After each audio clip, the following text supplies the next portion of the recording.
다가오는 국민의힘 전당대회에서는 총선 백서가 선거 막판 변수로 작용할 수도 있다, 이런 전망이 나옵니다. 국민의힘 총선 백서 특위위원장인 조정은 의원과 자세한 이야기 나눠보겠습니다. 의원님 안녕하세요. 네, 반갑습니다. 자, 총선이 끝난 지가 지금 3달째입니다. 3달, 4월에 끝났으니까. 4월 그죠? 10일에 예. 됐으니까 세 달 3달 됐죠? 되고 가겠습니다. 총선 백서 다 쓰셨어요? 예, 뭐 다음 주면 이제 예. 실무적으로 마무리합니다. 실무적으로 마무리된다는 얘기는 이제 거의 책으로 말하면 탈고만 남았다, 이런 얘기인데. 네, 예. 1독 끝났고 예. 다음 주에 2독 이제 마무리하면 예. 뭐 3독은 아마 없지 않을까 그래요? 싶습니다. 예. 예. 이게 이제 면담이 한때 저 작성 과정에서 중요한 이슈가 됐었는데, 대통령실 관계자의 면담도 하겠다. 예전에 아마 총선 배석 TV 시작할 때 저랑 인터뷰에서 그렇게 말씀하셨던 거를 제가 기억합니다. 면담하셨습니까? 대통령실 관계자? 뭐 보고서 보시면 아실 겁니다. 진행 중입니다. 진행 중이라는 얘기는 아직 면담 안 끝났다는 얘기예요? 진행하고 있습니다. 누구랑 면담했는지 밝혀줄 수 있으세요? 네, 뭐 백서 보시면 아실 겁니다. 아, 진짜 이렇게 됐구나. 면담을 그러니까 왜냐하면 대통령실 사실 관계자들 중에서 예를 들면 이 총선에 대해서 얘기를 할 수 있는 사람은 속된 말로 대통령, 그 다음에 당시 이관섭 비서실장, 그다음 당시 한호섭 정무수석, 그리고 한 명 더 꼽자고 하면 뭐 이도훈 홍보수석 정도잖아요. 뭐 경제수석이나 무슨 시민사회 수석이 뭐 총선 얘기할 건 아니고, 이 네 사람 중에 한 인터뷰를 해야 뭐 의미가 있는 진행하고 건데 있습니다. 실제로 있습니까? 이 네 사람 중에 중에 인터뷰한 한 사람? 분과 진행하고 있습니다. 진행하고 있다. 그럼 네. 아직 안 끝났다는 얘기네요. 뭐 여기까지만. 알겠습니다. 자, 그러면 당에서는 누구 면담하셨어요? 당에서는 일단 한동훈 위원장 장동혁 빼고는 다 했습니다. 한동훈 전 당시 비대위원장은 안 했고, 그리고 장동혁 사무총장은 했습니다. 했고, 그러면 여의도 연구원장도 하셨습니까? 물론입니다. 홍영림 여의도 연구원장. 여의도 연구원은 예. 원장 포함해서 한 7, 8시간 예. 거의 모든 분 면담했고요. 예.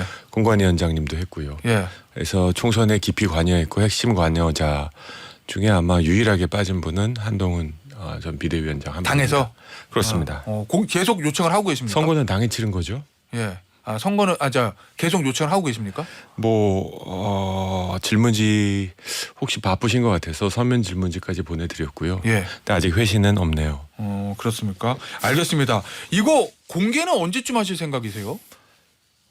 저희가 총선 백서 위원회를 출마하고 출범시키고 뭐 한동훈 비대위원장의 당대표 출마 결정이 훨씬 나기 전에 네.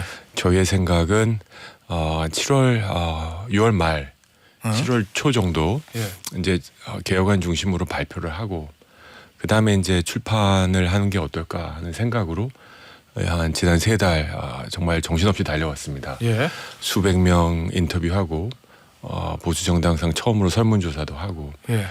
근데 이제 갑자기 이제 전당대회에 총선 백서가 영향을 미칠 수 있다라는 여론이 형성되면서 예. 출마식에 대한 고민이 생겼고요. 예. 그래서 제가 이번 주로 기억하는데 앞으로 뭐 4명의 후보 중에 1명이 우리 당의 리더가 되지 않겠습니까? 뭐 그렇죠. 그건 확실한 거죠. 그래서 네 분 모두 동의하면 예.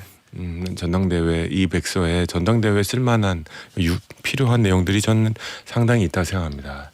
특히 우리 당이 어떻게 하면 이기는 정당으로 변할 수 있을지, 예. 무엇을 바꿔야 될지, 예. 제 목소리가 아니라 아까 말씀드린 거의 1000여 명에 가까운 우리 당의 관계자들이 예. 이거 바꾸지 않으면 다시 못 이긴다. 예. 이 내용들을 각 후보들이 난 이걸 어떻게 바꿀 건지 이런 논쟁을 하면서 당원들의 선택을 바라면 얼마나 미래지향적일까 하는 생각이 있어서 4명 모두 동의하면 다음 주 약도 발표할 수 있다.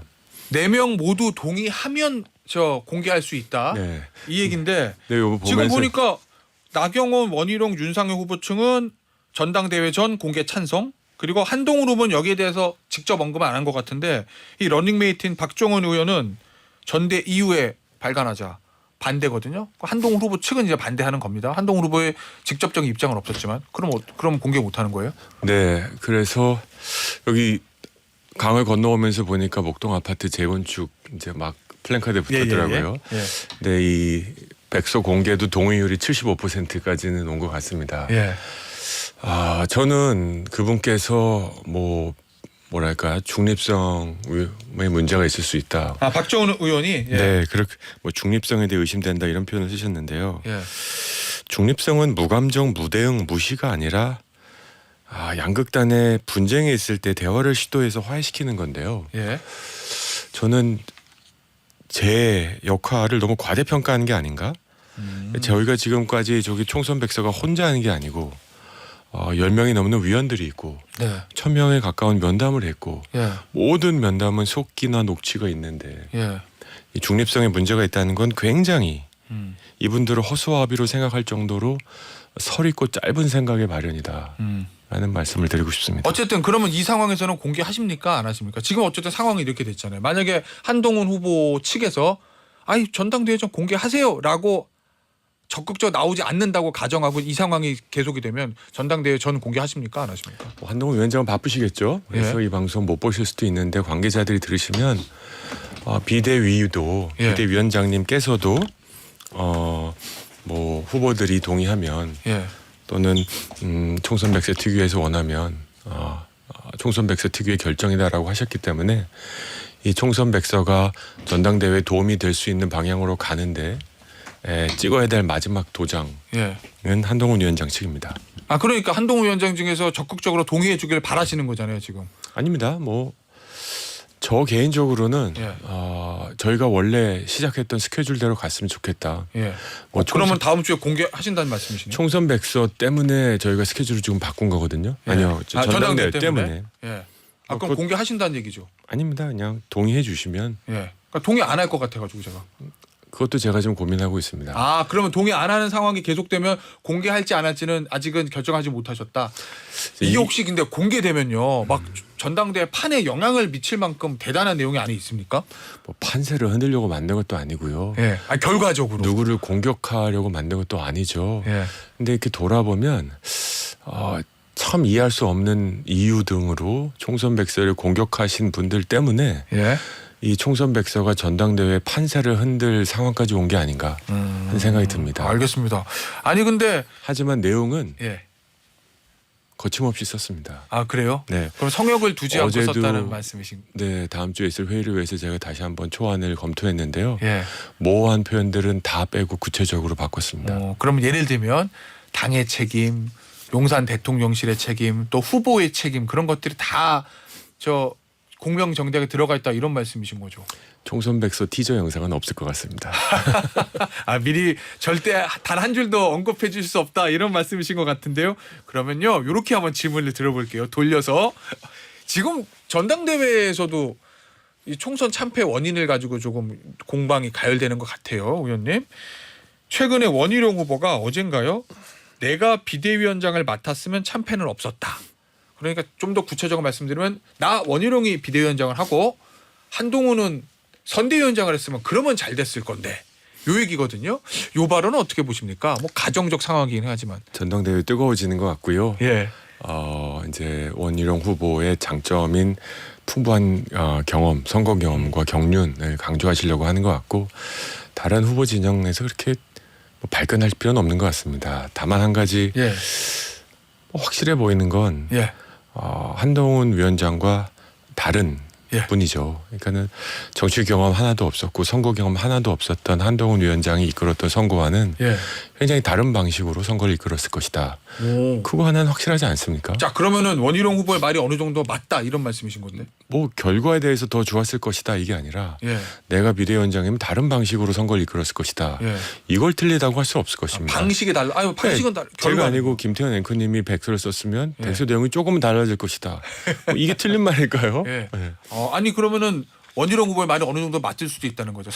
원희룡 후보는 참패 없었다. 요기에 방점 찍힌 거거든요. 그러면 의원님이 보시기에도 원희룡 후보가 정치 경험이 많으니까 선거를 이끌었으면 그 정도의 참패는 안 했을 거다라는 생각을 가지고 계신 건가요? 뭐 그렇게 말씀드릴 수는 없고요. 예. 선거를 해본 사람과 안 해본 사람이 선거를 이끌었을 때 방식은 달랐을 것이다. 예. 네. 알겠습니다. 지금 전당대회 이 판은 어떻게 보고 계세요? 경쟁이 격화됐다. 이거는 뭐 지금 뭐 명확한 사실인 건데. 네, 예. 제가 말씀드렸잖아요. 어대안은 과거에도 없었고 현재도 없고 앞으로도 없을 것이다. 예. 그냥 당무자들이 만들어낸 조언인데요. 이게 현실이 될 거라고 생각하는 건 너무 단순한 가정이고요. 네. 80만이 넘는 당원들이 깊은 고민하고 있다 생각합니다. 지지난번 전당대회에서 이준석 현 의원을 뽑을 정도로 이제 보수 정당 그리고 아주 노골적으로 영남 지역에 집중되어 있는 유권자분들이 예. 이제 전략적 선택을 하고 있다. 이번에는 어떤 전략적 선택을 하실지 예. 굉장히 재밌는 선거판이 될 것 같다. 그러면 돌아보면은 이준석 대표가 당선됐을 때는 당원들이 이제 변화를 선택했을 거고 작년에 김기현 대표가 당선됐을 때는 안정과 용산과 일체감을 선택한 거잖아요. 당원들이 결과적으로. 이번엔 당원들이 어디에 포커스를 맞출 거로 보세요? 예, 이제 역시 변화 쪽에 맞출 거로 보세요? 아니면 대통령과의 일체감 이쪽에 맞출 거라고 보세요? 저는 예. 야구로 치면 야구. 네.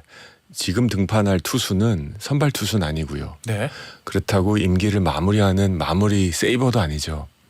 임기가 3년 남았어요. 3년 남았으니까 예. 한 6회, 7회, 8회 등판하는 중간계투 요원입니다.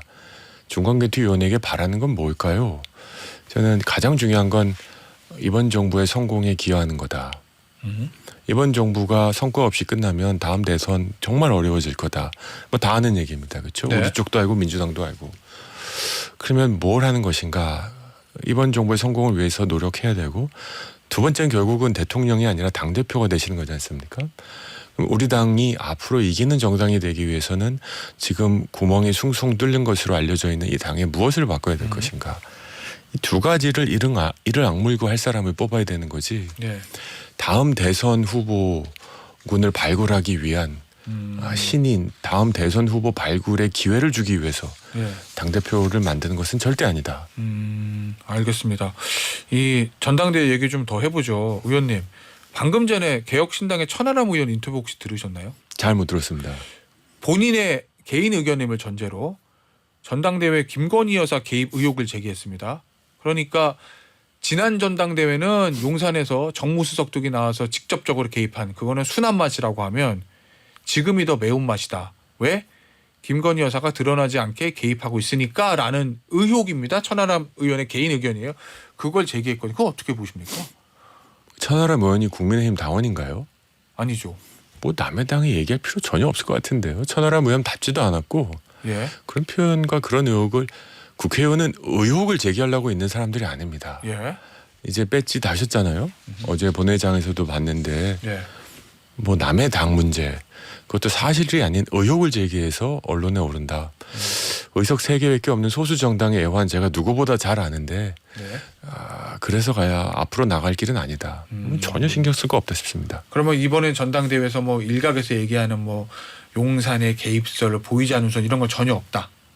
그런 입장, 그런 의견이신 거죠? 의원님? 제가 뭐 무인도에서 혼자 살고 예. 그래서 본토에서 일어나는 일을 전혀 모르는 사람이 아닌 한 예. 용산은 이를 악물고 네. 4명 중에 아무나 돼도 뭐 협조해서 성공할 거다. 네. 당의 정부의 성공을 위해서 노력할 거다. 이런 입장이라고 알고 있고요. 네. 용산에 내가 용산이 지지를 받고 있다라든지 또는 용산이 나를 떨어뜨리기 위해서 개입한다라든지 이건 다 자기가 질 것 같아서 마음이 쫄아서 하는 사람들의 얘기입니다. 알겠습니다. 의원님 마지막 질문 될 것 같은데요. 전당대회 이후에 야 이거 당이 좀 분열하는 거 아니야? 생각보다 너무 지금 싸움이 격해지는데 이런 걱정과 우려의 목소리도 좀 있어요. 그거 어떻게 보세요? 상당히 이후? 큽니다. 저는 최상병 특검을 받자라는 후보들의 논란 제일 아쉽습니다. 네. 본인에게도 아쉽고요. 저는 전당대회 나왔으면 정치인 한동훈의 데뷔를 하셔야지 다시 검사 한동훈의 재등장이라는 느낌을 받았고 어제 본회의장에서 저희가 그렇게 힘들게 24시간 필리버스터를 해가면서 막았는데 특검을 앞으로 당대표가 될 수 있는 4명 중에 1명이 또 받았다. 어떤 식이든지 굉장히 저희를 무력하게 하는 메시지들이 여의도 밖에서 벌어지고 있는 것에 대해서 굉장히 안타깝게 생각합니다. 알겠습니다. 그럼 역시 전당대회 이후에 좀 걱정은 된다 이런 의미신 거죠? 네, 그렇습니다. 알겠습니다. 오늘 인터뷰는요 여기서 마무리하도록 하겠습니다. 지금까지 국민의힘 총선백서 TF 위원장인 조정훈 의원이었습니다. 의원님 감사합니다. 네, 고맙습니다.